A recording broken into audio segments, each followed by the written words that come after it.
Have you ever wondered how to land a government job if you somehow time traveled to ancient China? Well, it really depends on when you landed. Because the year 606 AD, during the Sui dynasty, completely changed the game.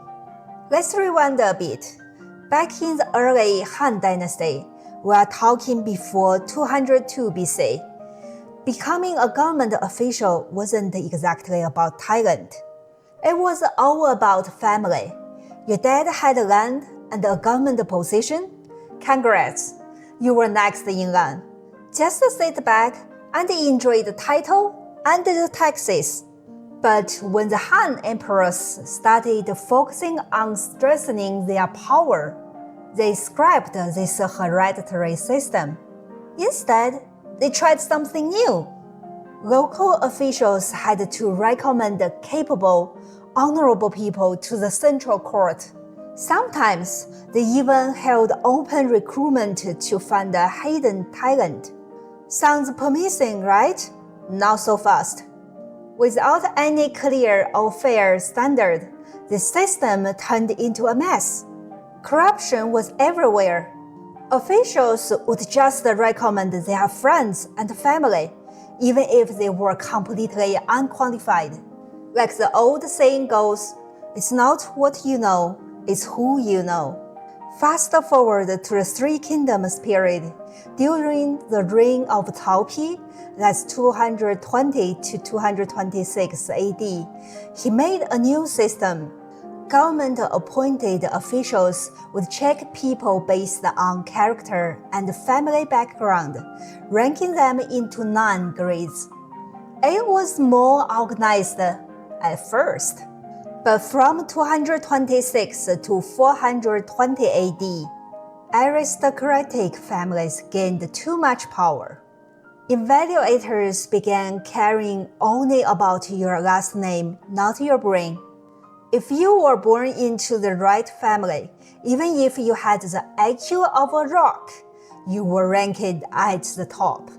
Meanwhile, brilliant but poor folks stuck at the bottom, with no way up. It was just like the old Han system, with extra steps.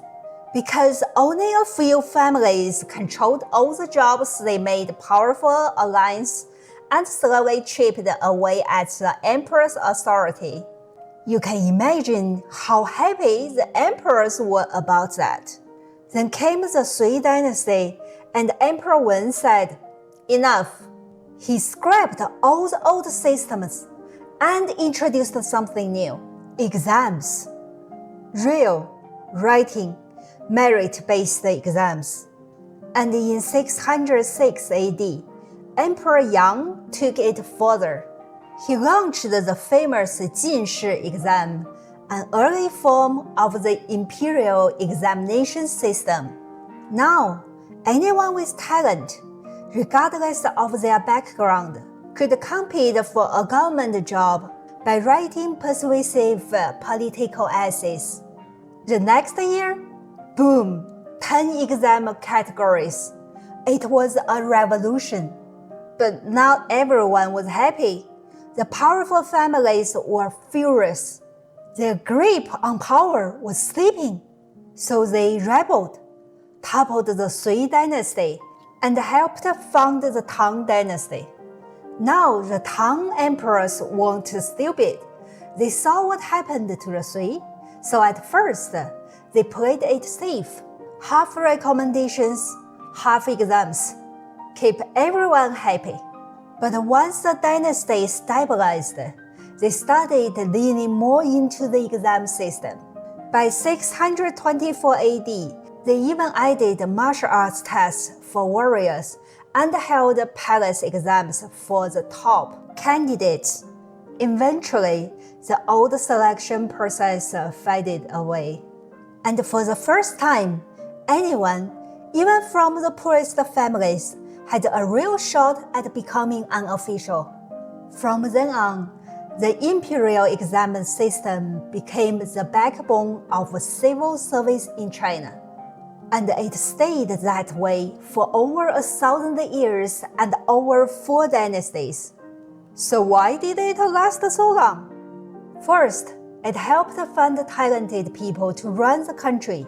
The exam halls produced ministers, scholars, generals, you name it, and good ones too.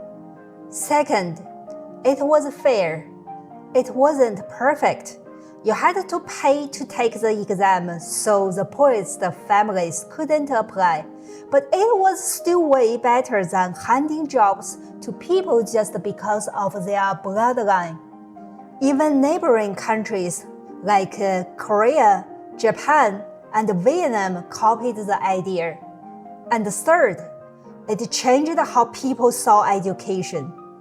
Suddenly, books weren't just for nobles. Even farmers started dreaming of sending their sons to school. Because now, reading and writing well could literally change your life. So, if you ever wake up one day in ancient China and want to be a government official, study hard. Learn to write a killer essay. And maybe, just maybe, you will walk out of the exam hall with your future in your hands.